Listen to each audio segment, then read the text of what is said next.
It's part of the construction, I guess. Jayo Radha Madhava Kunja Bihari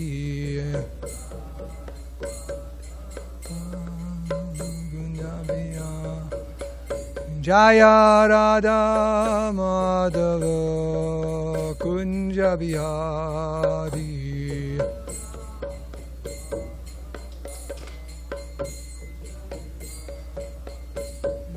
Gopi Jana Vallabha Girivardhari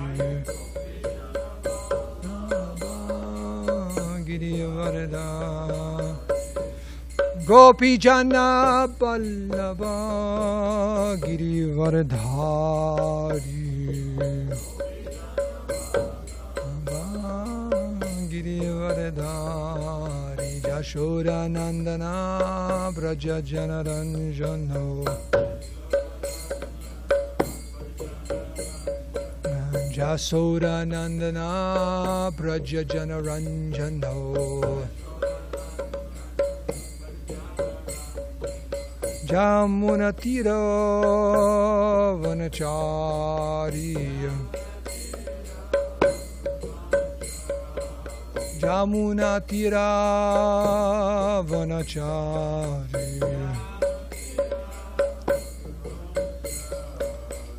Jaya Radha Madhava Kunja Bihari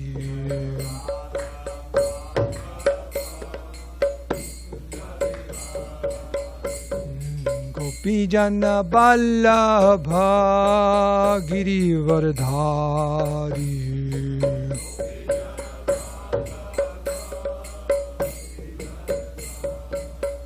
Oh, Gopi Jana Vallabha Girivardhari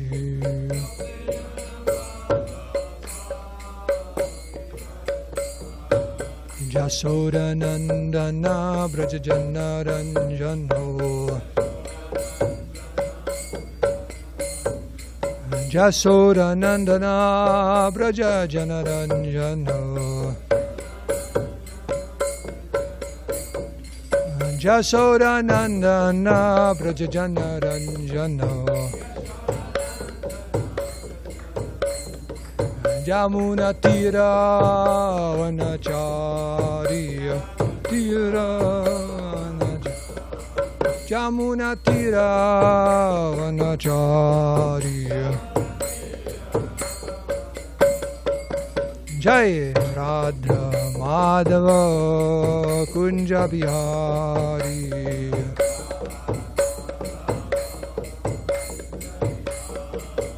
Jayo Radha Madhava Kunja Bihari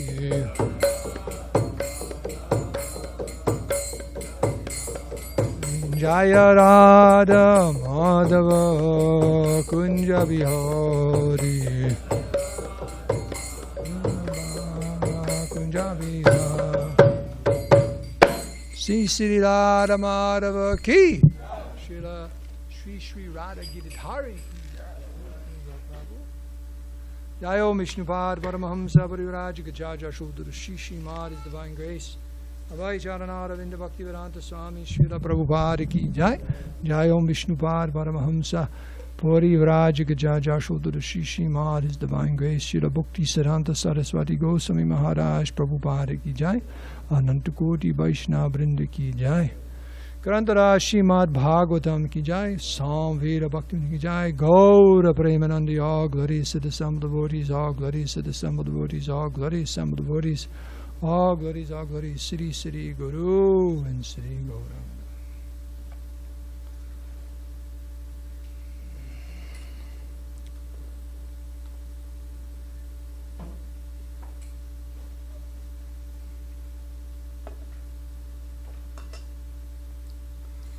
This morning we're reading from the 5th canto of the Srimad Bhagavatam, first chapter, looks like text 22. Yeah, we'll finish the chapter.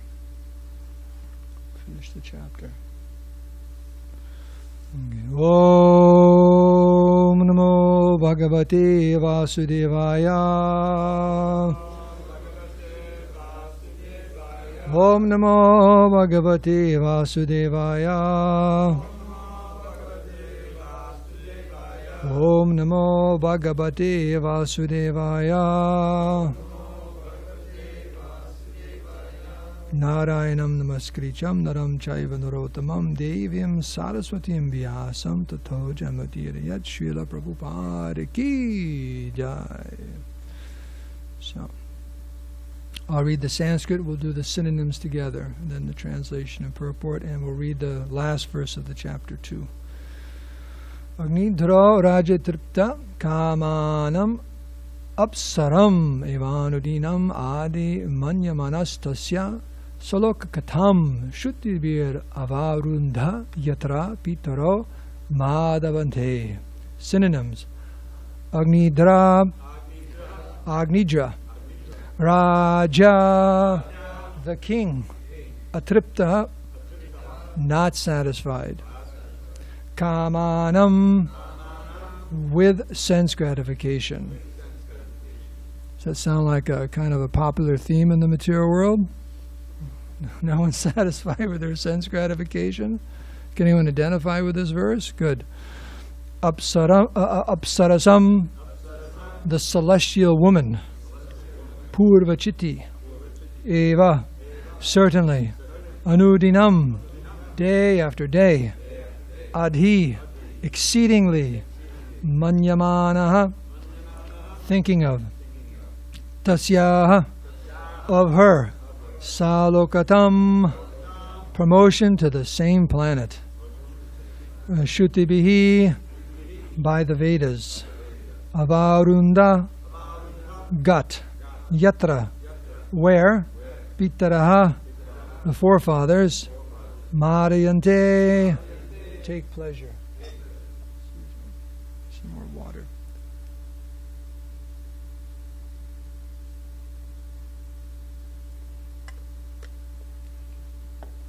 Translation. After Purvachiti's departure, King Anidra, his lusty desires not at all satisfied, always thought of her.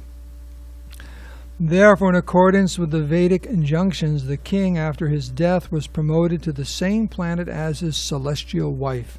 That planet, which is called Pitriloka, is where the Pitas, the forefathers, live in great delight. Purport. If one always thinks of something, he certainly gets a related body after death. Maharaj Agnidra was always thinking of Pitriloka, the place where his wife had returned. Therefore, after his death, he achieved that same planet, probably to live with her again. Bhagavad Gita also says, Yam yam vapi smaram bhavam tajjante kalevaram tam tam evaiti konteya sada tad bhava bhavitaha. Whatever state of being one remembers when he quits his body, that state he will attain without fail. 8.6. We can naturally conclude that if we always think of Krishna or become fully Krishna conscious, we can be promoted to the planet of Goloka Vrindavan, where Krishna eternally lives. Last text, translation.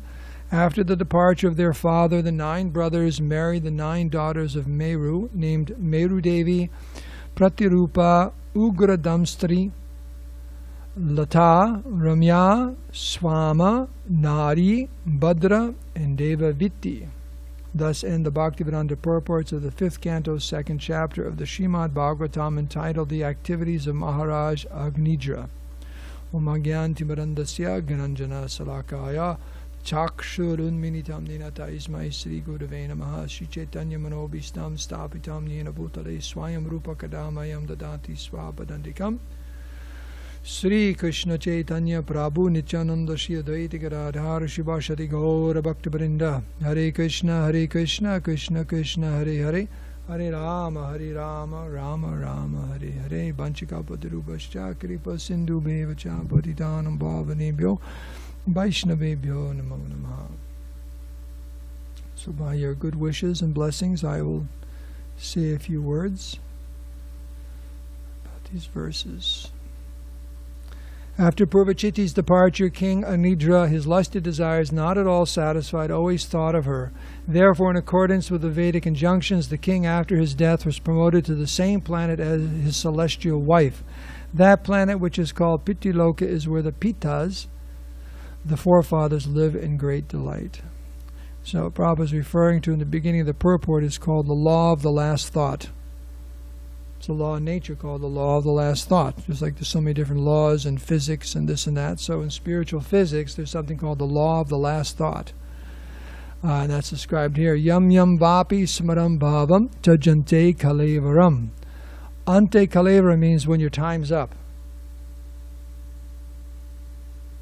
When we take our birth, certain things are already decided. How many breaths we'll take, how much food we'll have, some happiness and distress, and how much time we have.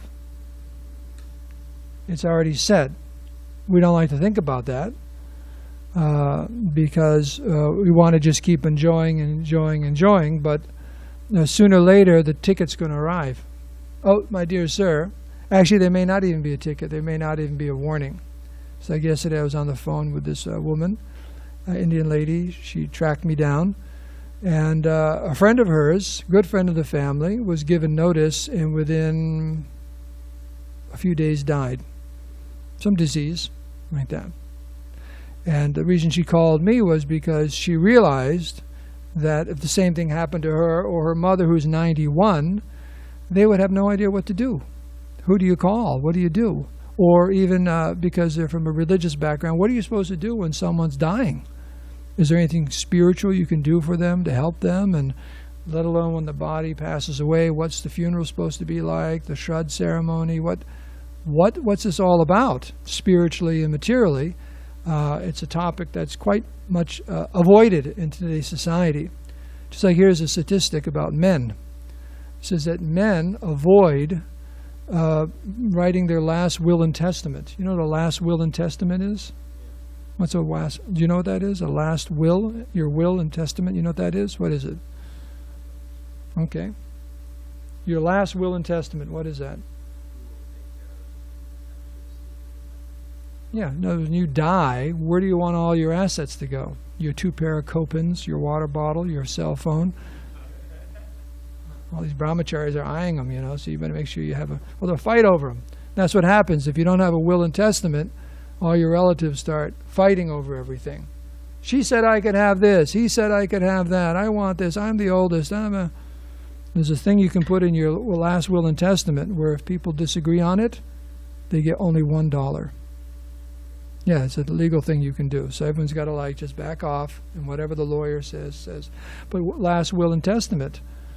The reason men avoid that, it's a psychological reason. They've done research because they feel as soon as they write that last will and testament, they're going to die soon. It's an interesting psychological fear they have that, as soon as I write that, guess what's going to happen? I'm going to die. So they put it off, and then they die, and everyone's fighting over their assets. So the point is this death is coming for everyone, and it's there's a very nice, I think it's like a prologue in Giriraj Maharaj's book, Death and Dying, in the Vedic culture, Vedic, lifestyle. And Radhanath Maharaj, it's a little, like not even a full page, just a little write-up. And he's talking about that you really can't lead a good life until you know how to die. That seems not what people think about having a good life. They want to avoid the thought of dying as far as possible. I remember sometimes I've quoted this before in this class. Jim Rohn, who's a famous businessman and speaker, he said, one of my goals in life is to keep death as far away as I possibly can. He says, one of my goals in life, whatever. He's dead. He died a few years ago. But he was saying this. It's one of my goals in life. Keep as far away as you can, as long as you can. So people don't like thinking about it. But in the beginning of this article, Radhanath Maharaj is saying that you really can't lead a good life until you know how to die properly or die well. And the fact that most of the writing was about how when you go to school, at the end of the year, you have a final exam, and that final exam determines, do you stay back or do you graduate? So it's kind of important to prepare for the final exam in school. Wouldn't you agree with that? I hope everyone, don't bother going to school if you don't agree with that, because you're going to be spending a lot of time in school. So that's just kind of understood. You want to graduate. So what's the final exam in the human form of life? It's the time of death. And are we preparing for it? And, for the materialist who thinks everything's over at the time of death, what's the point? Right? Just like Charvak Muni, the famous atheist in the Vedic culture, he says, beg, borrow, or steal, get some ghee. That's one of his famous lines. It was what we call the Epicureans. Was that the Greek or Roman society? There was a whole society called Epicureans. And it's in that book also. On their epitaph, on their gravestone, was something like, I never did exist, I didn't exist now, and I never want to exist in the future, so just enjoy. And they were very proud to put that on their gravestones, Epicurean. So the idea that there really isn't anything after death. So what does it matter? And he said, beg, borrow, steal, get ghee, because ghee means nice food. You cook in ghee and so on. And then someone says, well, wait a second. What if I, die and I owe people money? Beg, if you don't have money, beg from friends, borrow from them. Maybe you could steal. Well, how about the karma of stealing from someone, or the fact that you borrowed money and you didn't pay it back? And he says, don't worry, because at the time of death, you cease to exist. You're not responsible. Maybe you stole something. Nothing's going to happen to you. There's no karma. There's nothing like that. So this is that philosophy. But we understand that's not what happens. The soul is eternal, and what we think about is where we go. That's what here. This is the law of the last thought. Determines where we go. What are we thinking about at the time of death? Yum yum. Whatever we're thinking about. Vapi smaran, bhavan, smaran, whatever that nature of that thought is. In Sanskrit sometimes it's called purva karma. Purva karma. That means the collective consciousness we've created. Now sometimes the argument comes up, well, I don't remember everything I did. So how is this justice? I don't remember slapping this person or stealing from this person or killing this person. So, why should I suffer for that if I don't remember it? But that's not really required if you think about it. It's the mentality that has to be dealt with. Just like, do you remember everything that's ever happened in your life? Why you're the way you are? No, some things we remember. I had a fantastic childhood, I had good teachers, good parents, or just the opposite or whatever. But every single thing that's happened to us, people have done to us, we don't remember. But it has created a certain type of consciousness. Just like a prisoner and a criminal. He doesn't have to remember every single thing he did bad. That's not the point. The point is to rectify that consciousness of thinking crime is okay. That's what has to be rectified. So it's not necessary that we remember all the things we did, let alone this lifetime. How about millions of lifetimes? And there's a reason, two good reasons given for this, that we forget all of these things. One is you couldn't even function.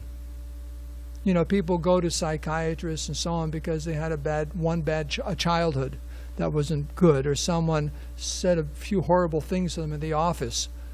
Could you imagine if you remember millions of lifetimes and all the things that happened to you?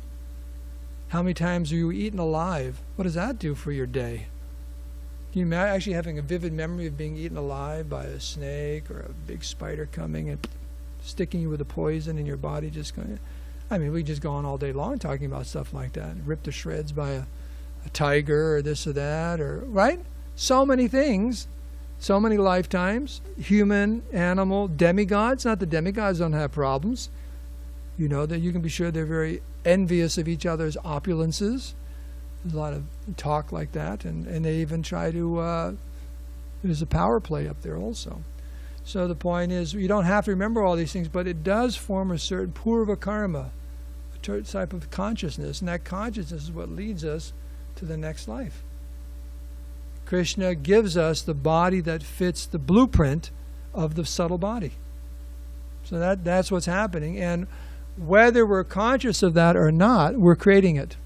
Every single day, everything we do is creating that blueprint for the next birth.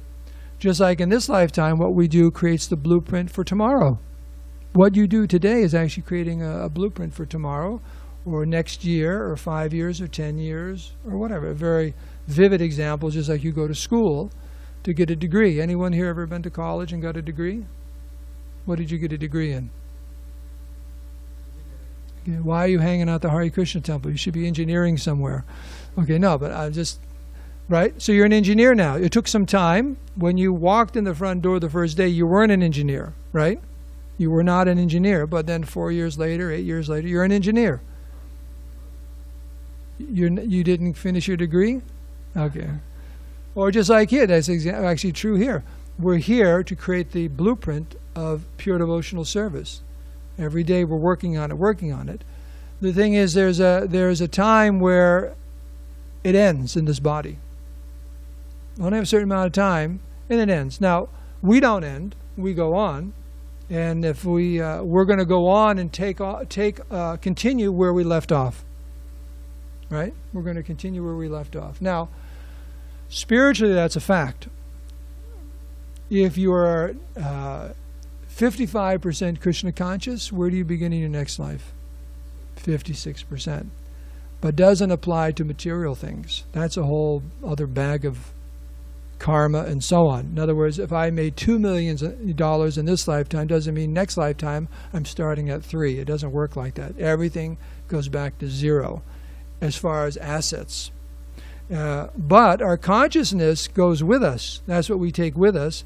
And that subtle body in the 15th chapter of the Gita is very nicely described how the soul is surrounded by a certain set of senses. You get a certain set of eyes and ears and nose and mouth and body to fit your subtle body. Just like, Mukunda, what size shirt do you wear? A large. Why do you wear a large? Yeah, you got a large body. It's a lot of prasadam. No, it's just we all have different size clothing according to what's inside the clothing, right? Right? So why do we have this gross body? It's because inside the gross body there's a subtle body, and this kind of fits on top of it. That's the size we get. Those are the measurements according to our karma. Krishna's in the heart. He's just gathering all that information, and that's what we're going to get. So that's what's described here. Tam tam evam konteya, exactly in that same way. Sada, always. Tad bhava bhavitaha, the bhava, our consciousness. So that's the law of nature. That's what happens according to Bhagavad Gita. And, we would say any wise person would understand this, because even in this lifetime we go through reincarnation, childhood, youth, old age, Krishna explains. So then Krishna also says that what is that? Ante kalevaram, tad bhava bhavita. That one who thinks of me, the verse just before this, one who always thinks of me comes back to me. And Prabhupada says at the end of the purport, one who's always thinking of me comes to me. And that's the whole purpose of the Bhagavad Gita. Krishna saying, you're going to go somewhere. You're going to go somewhere. Why don't you come back home back to Godhead? Because if you don't come back home back to Godhead, and you just keeps going around and around, it's called samsara. It's a wheel. It's a wheel. Okay, I should talk about what I was going to talk about. What I wanted to bring up was that there's a very nice, I think it's 3 days, a lecture called The Art of Dying. Lectures given years ago by Bhakti Maharaj somewhere. I think it was in North Carolina, the temple there and so on. The Art of Dying, and it's on the Bhagavatam primarily, and he's discussing, if you go through the Bhagavatam, it's all about dying and preparing for death. The very opening scene, of course, is you have Maharaja Parikshit. He's about ready to die, and he wants to know what he's supposed to do. And you can think, I didn't go back into those lectures to prepare for this, but he brings up many different stories in the Bhagavatam. Paranjana and this one and that. So many of these stories are, what do you do when it's time to die? How do you prepare for the time of death? And that theme comes up over and over and over again. So he said, actually, it's the art of dying. And that's extremely important. Just like I gave the example. If you go to college and you fail all the tests, it's not a good thing. The reason you're there is to get a degree, and you gotta finish the final exam. So really, there's an exam in the human form of life. Now, there is a difference. Those who don't accept the existence of the soul, they think all this talk about death is very morbid. Doesn't morbid mean death-like or something? Or what does morbid mean? Like morbid?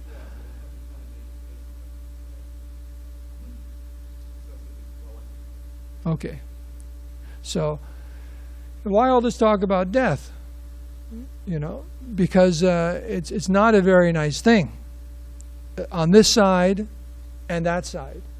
You know, the process of dying is very unpleasant. And that's a pleasant way of saying something about it. It's horrible, right? All the suffering. In fact, people, they say they're more afraid of dying than death. You understand? What's going to happen to me? Am I going to be like in a cancer ward for 6 months, or I'm going to get shot, or I'm going to get run over by a car, or can I go fast? Maybe I can go in my sleep. People are hoping I'll go in my sleep, right? Just because the idea of what I'm going to have to go through right up to the moment of death is very, very horrifying, morbid. I saw a bumper sticker yesterday, actually. It was the back of this truck. Nice, like a construction company, big truck, shiny and all that. And the bumper sticker, it says something like, "Warning, if you touch this truck, you're going to die, and I'll make sure you suffer in great pain up to the moment of death." So don't touch anything on the tools on that truck. So he made a point of two things. You're going to die. I'm going to kill you, and I'm going to make sure, you know, your last few minutes are very, very painful. That's what the bumper sticker said. Okay, I'm not going to touch any of those tools. So, interesting. But that's what people fear most, is the pain of the experience of dying. But it's interesting that, how about after? Where are we going? Is it a good place, bad place? Sometimes they make up all kinds of ideas. Well, we all go to heaven. We're all going to be together again, and this, that, and the other thing. So what makes sense is this verse, that whatever we're thinking about, that's where we go. Why should everyone go off to the same place and live happily ever after with all their relatives? Why should that happen? And there's no scripture in the world that says that. Find one scripture in the world that says no matter what you do, or maybe you got to be kind of a good person, you're automatically going to go where all your relatives are, where they've all gone, and this, that, and the other. No scripture says that. Jehovah's Witness? Those are great paintings, aren't they? The artwork is fantastic. It's like a big Sunday feast or something going on. You sit next to a lion or tiger, right? In those pictures sometimes, like, whoa. And he's just like munching on the pakoras too. He's just enjoying life. Everyone's doing good. They all got clothes from the 21st century on, somehow or other, right? It's like finally heaven's caught up with our dress code, right? It's kind of interesting, the artwork. But anyways, Maharaja Parikshit. I was going to read a little bit from the beginning of the Bhagavatam, when he got the news, the questions and so on, and Shukadeva Goswami told him, and then what happened at the very end. In the 12th canto. Is that okay? Just a few verses. And then we can end with this, just some Shastric references instead of me just blabbing. Okay. Okay.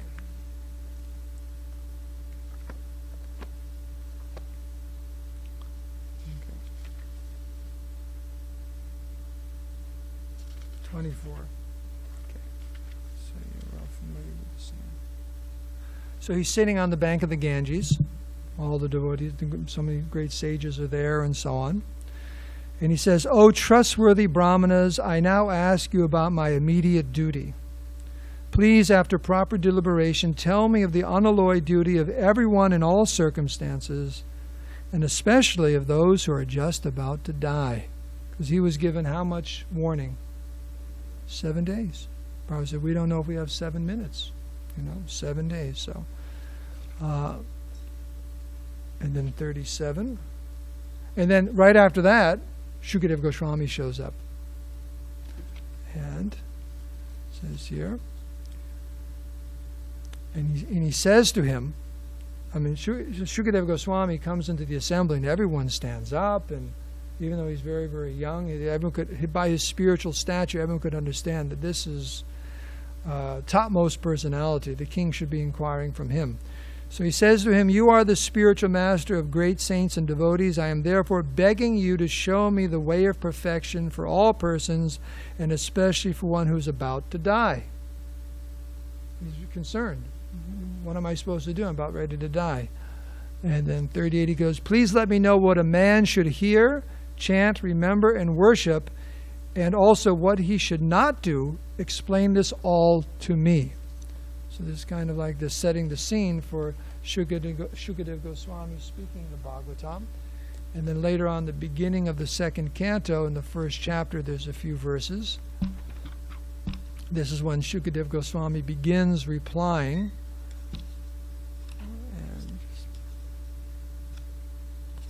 And text, chapter 2, text 6. Here we go. He says to him, "The highest perfection of human life, achieved either by complete knowledge of matter and spirit, by practice of mystic powers, or by perfect discharge of occupational duty, is to remember the personality of Godhead at the end of life." That's that Ante. That's 216. That's the Ante Narayana Smriti, which is often quoted. Ante Narayana Smriti. At the end, Ante Narayana Smriti. Remember the Supreme Personality of Godhead. So that's the advice given, and that's the purpose of speaking the Srimad Bhagavatam. And then we skip to verse 14. He gives him some more instructions. Of course, the whole Bhagavatam is the instruction. It says, "Maharaja Parikshit, now your duration of life is limited to 7 more days. So during this time you can perform all those rituals which are needed for the best purpose of your next life." And that's, of course, his hearing and chanting about the Supreme Personality of Godhead. In the 15th, he goes, "At the last stage of one's life, one should be bold enough not to be afraid of death, but one must cut off all attachment to the material body and everything pertaining to it and all desires thereof." And then he begins stressing, hearing and chanting about the Supreme Personality of Godhead. So after the whole Bhagavatam is spoken, because what was the curse? Have you got to that point? You know what that curse was? What's the curse? He was cursed to die how? Yes. Yeah, snake bird. Something you don't want to run into in the back alley. Like that. Snake birds. Like that. So this is what happens at the very end of his life. So the scene is there. 7 days are up. What's going to happen? 7 days up. What's going to happen? So this is 12:6, 12th canto, chapter 6. There's a few verses here describing the last moments of his life. And so we should. Here we go. Beginning with text 4. "I have heard from you the Srimad Bhagavatam, which is the perfect summary of all the Puranas and which perfectly describes the Supreme Lord Uttama Shloka. My Lord, I now have no fear of Takshaka," a very powerful snake, flying snake, snake bird, "or any other living being, or even of repeated deaths, because I have absorbed myself purely in myself in that purely spiritual absolute truth which you have revealed and which destroys all fear. O Brahmana, please give me permission to resign my speech and the functions of all my senses unto Lord Adhokshaja. Allow me to absorb my mind, purified of lusty desires, within him, and to thus give up my life. You have revealed to me that which is most auspicious, the supreme personal feature of the Lord. I am now fixed in knowledge and self-realization, and my ignorance has been eradicated." That sounds like Arjuna at the end of the Gita, right? My illusion, nashta moha smritir labdha. My illusion's gone, my memory is restored. Okay, 5, 6, 8. Sutta Goswami said, thus requested the saintly son of Srila Vyasadeva, gave his permission to King Parikshit. Then, after being worshipped by the king and the sages present, Sukadeva Goswami departed from that place. Then he left. So, Maharaj Parikshit then sat down on the bank of the Ganges upon a seat made of darba grass with the tips of its stalks facing east and turned himself toward the north. Having attained the perfection of yoga, he experienced full self-realization and was free of material attachment and doubt. The saintly king settled his mind within his spiritual self by pure intelligence and proceeded to meditate upon this supreme absolute truth. His life air ceased to move, and he became as stationary as a tree. O learned Brahmanas, the snake bird Takshaka, who had been sent by the angry son of a Brahmin, was coming toward the king to kill him when he saw Kashyapa Muni on the path. Takshaka flattered Kashyapa by presenting him with valuable offerings and thereby stopped the sage who was expert in counteracting poison from protecting Maharaj Parikshit. Then, so in other words, this Kashyapa was so powerful, he actually knew how to reverse the effects of poison, but the snake bird kind of paid him off. There's kind of a picture here in the front here. You see him leaving with a nice casket of gold and jewels and so on. Yeah. Yeah. See, bribery in India has been around a long time. Okay. Then the snake bird, who could assume any form he wished, disguise himself as a Brahmin, approached the king and bit him.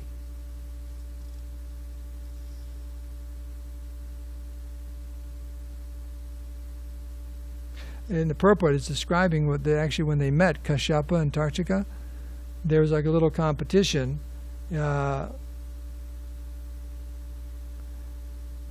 Takshaka was so powerful, he bit this palm tree and the whole thing burst into flames and ashes, but then Kashyapa brought it back to life. So he's thinking, this guy's pretty good, so let me pay him off, let me bribe him. So he got him out of the way. So, and he says here, according to the arrangement of destiny, Kashyapa was diverted by Takshaka, and the inevitable took place. So he bit the king. While living beings all over the universe looked on, the body of the great self-realized saint among saints was immediately burned to ashes by the fire of the snake's poison. There arose a terrible cry of lamentation in all directions on the earth and in the heavens, and all the demigods, demons, human beings, and other creatures were astonished. Kettle drums sounded in the regions of the demigods, and the celestial Gandharvas and Apsaras sang.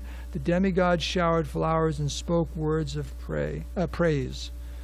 So it says here that although lamenting at first, learned persons, including the demigods, soon realized that the great soul, Maharaj Parikshit, had gone back home, back to Godhead.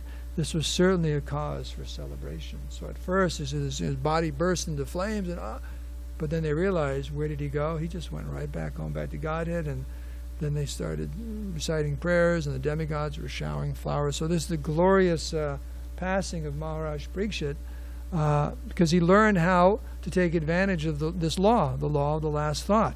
He spent those 7 days attentively hearing, with rapt attention, the Srimad Bhagavatam, all the glories of Krishna, his different incarnations, and the pastimes of Krishna and Vrindavan, and his mind was fully fixed. So when that moment came, he was ready. And sometimes it's described as, actually there's actually a nice description of this. Radhanath Maharaj, he's talking, we have this clip on the website, Final Journey Seminars. He's talking about the hospice there in Vrindavan that he and especially Giraj Maharaj put together and so on, about what death is. Actually, it's just an opening of a door. And one who's Krishna conscious is actually just, you're walking to a very beautiful place. It's actually opening the doors to eternal life with Krishna. So it's not something to be feared. You know, if you're really, really hungry. Is anyone here hungry yet? Okay, so you're hungry. So we open the door and there's a very nice prasadam outside. Okay. Well, you know what I'm saying? I've said that door, right on the other side, is some very nice prasadam. You're very happy to go through that door, right? So death for the materialist is, well, where am I going? What's going to happen? And actually, it may not be so nice. It's like door number 1, door number 2, door number 3. You know, it's like what is that? What is his name? The cartoonist Gary Larson, right? Some of those things. Like door number 1 is like But for the devotee, that door number one, pick that door, because that's the door back home, back to God. And that's what happens. Death, the soul just goes through that door. Back home, back. So very, very happy. So the king was undisturbed. He just went back home, back to Godhead. Externally, it was quite an amazing event. Snake bird disguised. Fortunately, our ordinary snakes don't disguise themselves as that way. We'd have a problem, wouldn't we? Guy looks like just like a regular hiker or something on the trail. It's actually a rattlesnake. So he was such a powerful snake, he actually disguised himself as a Brahmin. Because, if he was a snake bird, he got people like, what's going on here? They wouldn't let him close to the king. So he disguised himself as a Brahmin, just walked right up to him, and then... But the king was completely undisturbed by the whole thing. He just went back home, back to God, fully fixed in Krishna. So that's utilizing that for the best purpose. Now, Maharaj Agnidra, what did he use it for? He followed the different Vedic rules and regulations and rites for, transferring yourself to Pitri-loka. Why? Purvachiti was there, his ex-wife, or whatever you want to call it, was there, and he was unsatisfied. He didn't get enough of her association. He was still, after his whole life, thinking, where is that woman? I'd like to be with her. And he transferred himself to that planet. Yeah, they didn't file for divorce or anything. They were just separated. Well, they might have been what's called Gandharva Vivaha. All you have to do is exchange garlands, and that's it. In fact, that demigods, that's why it's called Gandharva Vivaha. It's like your Vegas marriage, just like exchange garlands, that's it, you're married. Yeah. There's different kinds of marriage. The best one is called the Brahmin marriage, where you ask permission from the parents of the bride and this and that, and both parents are there, and there's the Vidi is all Vedic and so on. But you can give your daughter away, which is, I think that's Rajashik. You just give your daughter away like she's a piece of, a possession. That's Rajashik. Or you can steal a bride. That's Kshatriya, right? Yeah, I'm going to marry. Krishna stole Rukmini. She was slotted to marry Shishupal, right? Oh my God. Oh my God. Yes, oh my God. And Krishna came and saved her. But the kings would do, princes would do that. Was it the Bhishma Dev went and took the three girls, Ambalika, just picked them up and brought them back to the palace to marry the three, descendants. So that's there also. There's different kinds of marriages. So Gandharva Vivaha is used to exchange garlands. That's it. So you're right. No, the point, the divorce is not there. It's not there. You don't divorce. Now she left. There's separation, but there's no divorce. Questions with a microphone or anything like that? Because it's getting kind of late. I have a question. Okay. Long distance. Okay, go ahead, Vijay Krishna. Prabhu. You're on. Thank you very much. Dharmasetu Prabhu, my humble obeisances. Peace out, mind. Thank you for your wonderful class. Prabhu, the quote from the purport is as follows. Quote, we can naturally conclude that if we always think of Krishna or become fully Krishna conscious, we can be promoted to the planet of Goloka Vrindavan, where Krishna eternally lives. End quote. So, Prabhu, you know better than me that there are 5 most important processes related to the execution of pure devotional service. Chanting, Srimad Bhagavatam, association with devotees, living in a sacred place like Mathura, and deity worship. My question is as follows. In what measure association with devotees can contribute in a most exact way for me to understand that Krishna is a person and that he has a planet where he lives eternally, in order for me to go there to live eternally with him? Jai, wonderful question. So in the association of devotees, one gets the strength one needs to execute all these different aspects of devotional service. So there is extremely helpful, the association of devotees. And of course, association of devotees also means serving the devotees, which is, one cannot make advancement in Krishna consciousness unless serves the devotees, serves the spiritual master, sadhus, rank and file devotees, and especially devotees who are junior to one. It's extremely important in Krishna's eyes. So that in itself, but one gains strength in that association to execute all the other aspects of devotional service. Devotees are, just their association is very, very helpful. They're very, very kind. And they give us, if they're senior, they give us good instruction. If we're on the same level, they give us that camaraderie. And if they're junior to us, they give us an opportunity to show some kindness and mercy. They're not there just to shine our shoes. Like Prabhupada said, Prabhu doesn't mean shine my shoes. Bring me another laddu, Prabhu. It's not like that. So, and of course, of all of those, the most important, Chaitanya Mahaprabhu said, is the chanting of the holy names. That is the most important of all the processes of devotional service. And through purified, as we become pure in our chanting, everything else will be revealed, and we will see the ticket back home, back to Godhead, as clear as day, if we want it. You may not want it. You may want to stay here and preach or whatever, but if you want it, the ticket will be revealed to us. I hope that answers your question. Yes, that answers my question. Thank you very much, Prabhu. Hare Krishna. Thank you. Dr. Bob, you had a question? Let me just be 1 second. Then okay. It's a little puzzling here with where Agnidra was actually at, because I don't know if you read the verses that led up to all this, where he's praising her with all this incredible, praise, and then of course they get together and we know what happens. But here in text 17 of the original chapter we're reading, since King Maharaja Agnidra, this is the translation, whose intelligence was like that of a demigod, knew the art of flattering women to win them to his side. He therefore pleased that celestial girl with his lusty words and gained her favor. And then they come together and have 7 sons. But in the purport here, it says, since King Agnidra was a devotee, he actually had no attraction for material enjoyment.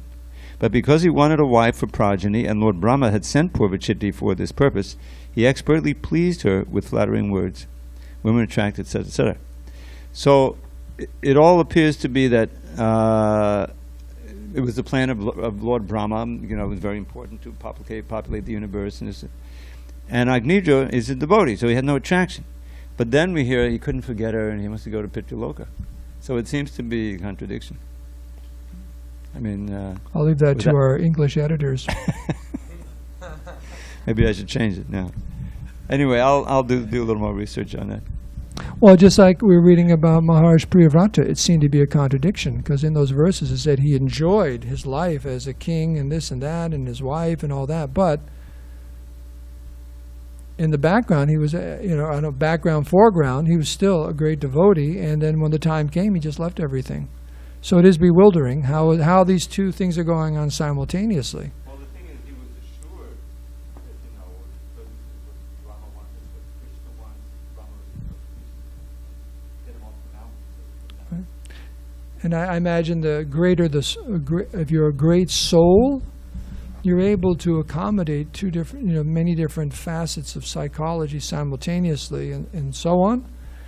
Whereas if you're not, don't use this as an excuse. Hey, Prabhu, I'm going to just like... it's my psychophysical nature to get married. And who was it? Pundarik Vijayanidhi? Was it the one who was dressed like this? Yes, and Gadadhar Pandita thought, who is this person? He had his hair all nice, oiled, and this and that. He was a physician for the king. And externally appeared like, who is this person? He seems to be a materialist. Yeah. But as soon as they started reciting those verses, and he just went into ecstasy. So it is... then therefore it says, don't be very careful about judging great persons or great devotees. One has to be careful, because what's that? Atmavan manyate jagat. Yeah. We think everyone else is just like us, but they're not. Yeah. So okay. Okay. I was noticing in the original sloka that Prabhupada said probably to associate with his wife. Can you elaborate on that Prabhupada's use of the word probably? No. Probably just say, I mean, that it appears that's where he went, but I said probably that's where he went. So, well, I mean, I think he was pretty direct as where he went, but the description of his pastimes there were not clear. Prabhupada said.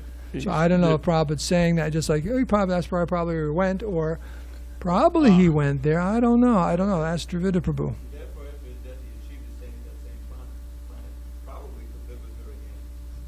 So probably indicates possibly not to associate with her.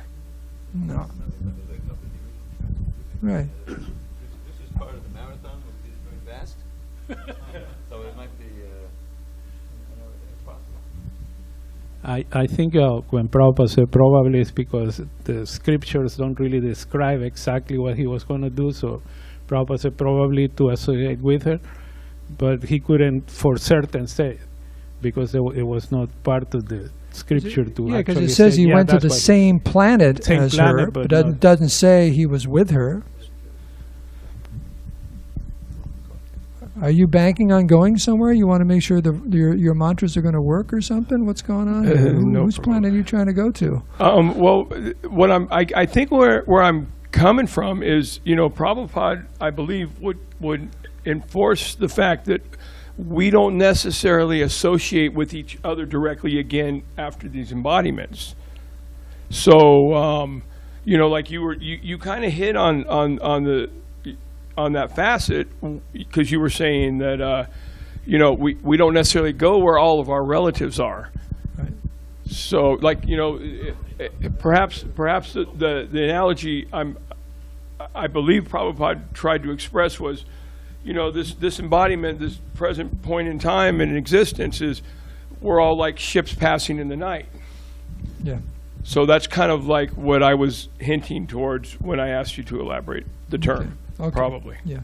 Thank you, Prabhu. Mukunda Charandas. I'm trying to better understand this Pitraloka thing still. So at the beginning of the chapter, when Purvachitti first comes on the scene, it's described that Brahma chooses her out of his assembly and sends her down, and then later, when she leaves, it says that she leaves to return to Brahma. But then when Agnija wants to be with her, then he goes to Pitraloka and where she is. So is the nature of Pitraloka that Brahma resides there in some form at all times, or how is that? All I can tell you is Pitriloka is a heavenly abode. It's when the forefathers go to a heavenly region. So I imagine Brahma knows where that is. I mean, he's got the whole universe, it says, in his hand just like a walnut. So, but it's a heavenly region that pious forefathers, not all forefathers go there. In fact, probably the number has decreased over the years. Then you have the Shraddha and keep you there and so on, offering you the Shraddha ceremony, but it's a heavenly region, so, and it's not like everyone's there with a walker, where'd you come from? It's just because they're forefathers, they're not all 80 or 90 years old, they're all and it's a heavenly abode. So, Purvachitti, she's in that heavenly region, like that for some reason. So that's all the limited information I have about Pitriloka. It's a heavenly abode. So the fact that she's in a heavenly abode, The other part of my question may not be something then that you have a clear answer on, but like a common critique of Christianity, or at least some conceptions of Christianity, are that when you go to heaven, or other religions also, but you go to heaven, you'll be with your family there, and so a common critique is, okay, well, I want to be in heaven in like my 17-year-old phase, and probably so did my mom and my grandma, but I go there and I want to be in my 17-year-old phase, but I want my mom to be in her mom phase, and my grandma to be in the grandma phase, but my grandma doesn't want to be in her grandma phase. right. So How about your great-great-grandmother? What's she going to look like? So is it so then the conversations are, okay, when you go to heaven, is your form the form you had when you died, and then in that case, like, your baby sister died early. There's all these things. Yeah, So with Pitraloka, I was also wondering, and you kind of referred to it, but I wasn't sure if there was a conclusive idea as to if I want to go be with my family there. Are all my family members, they're all going to be in like their heavenly, youthful, whatever forms? And now I'm not aiming for that, but that's just one question. The other question is more significant, I thought, is that if I want to be with my family and therefore I do all the rituals to go to Pitraloka, but that would assume that all of my family members also wanted to go to Pitraloka. And so if one of my family members wanted to go to Brahmaloka, or they went to hell, some hellish planet or something like that, then I show up there and my family's not even there. So is there some kind of illusory family there that satisfies all of my penances and my desires, or is it that I'm banking on Pitraloka, but it's not a guarantee that my family will actually even be there because they might have other desires? Do you lose sleep over these questions? I don't, but 'Cause that's a very complex question and very interesting. Well, one thing we know is that we don't take this body with us. So in the heavenly realms, you have a heavenly body. Now, as far as who you're going to meet there, right, they have to be on that same level. If they're still in Pitraloka, they may not be there or whatever. But we know for a fact that we don't accept that idea that, like, the artwork in the Jehovah's Witness, it's not the self-same body. It can't be. You're in the heavenly realms. So we don't accept that. That's a given. And who's there and who's not there, we don't know. I mean, the Vedic culture was very, very strict, and everyone's performing all the different shrauds and this and that, and and people were following that line. Those are the ones who are going. So if you're not following that line, you're probably not there at all. And for devotees, we're not really, we have full confidence that Krishna is taking care of all of our family members, and where they may go, they may go. We want to go back home back to Godhead. And Krishna's in the heart, and if he wants to reveal to us, who these different personalities are and so on, just like in this lifetime, sometimes it's revealed that this person you knew in a previous lifetime. Just like Prabhupada in the story of Chitraketu Maharaj and his son Harshashoka, saying sometimes a son takes birth, and actually he was an enemy in a previous life, and he took birth simply to give you pain. Your own child took birth just to give you pain and suffering, because you caused them pain and suffering. Or just like, was it Shakuni on the battle of Kurukshetra? She was the woman who was scorned, and by Bhishma, and she came back, in a man's body, but she was actually a woman, and he could see it. That's who she is, and he wouldn't take up a weapon against her, and he shot her. Shot him through arrows. So like in another birth, but they could actually perceive who it was. So this is all the mystical workings of the Lord. But I would not lose sleep over this question about who you're going to meet in your next life, as far as family members, and if you're really concerned, make them all go back home, back to Godhead. So we'll end on that happy note. Is that okay, or because of the time? Okay, you tell me, because about the time. Are there any particular signs for a devotee to know that he's going back home, back to God? The pleasure of his spiritual master. Yasya prasada bhagavat prasado. If your spiritual master is very, very happy with you, there's your ticket. Right? One last question or comment?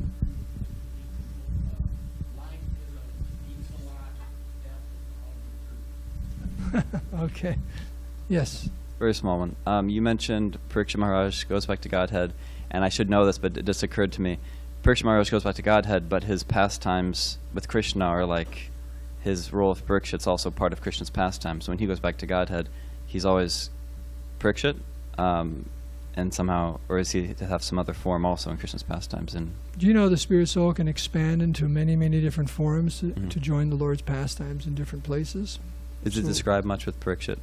Anything? No. Okay. That's Well, there's like Arjuna and the Pandavas and so on. But Okay. the spirit soul is dynamic just like the Lord and can accommodate the Lord's desire for association. Okay. So we can end here. All glories to Srila Prabhupada. Hare Krishna.